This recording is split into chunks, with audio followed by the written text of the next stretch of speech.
Bonjour à tous, on se retrouve pour une nouvelle séance.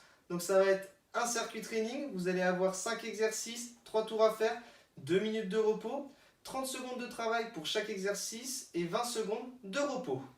Donc le premier exercice, ça va être un exercice de course. Vous allez avoir besoin de 2 ceintures que vous allez poser face à face à plat avec un écart d'environ 4 mètres. Au signal, il faudra partir en courant vers l'autre ceinture. Une fois arrivé au bout, on fait demi-tour et ainsi de suite. Le but pendant ces 30 secondes, c'est de faire un maximum d'aller-retour. Pour le deuxième exercice, ça va être la chaise.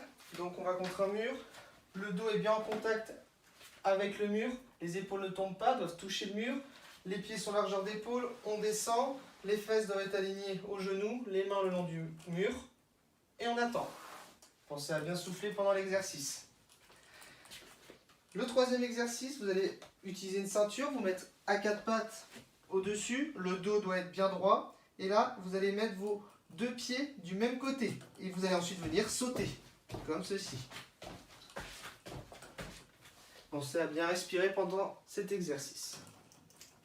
L'exercice numéro 4, ça va ressembler un peu au carré, donc vous êtes à 4 pattes, donc là, ma jambe droite va venir du côté gauche et je vais lever ma main gauche. Ensuite, je me replace à 4 pattes et je fais la même chose de l'autre côté. Donc, ma jambe gauche vient du côté droit, je lève ma main droite. Vous voyez, ma jambe ne touche pas le sol, je dois descendre le plus bas possible et me replacer. Et j'alterne. Voilà.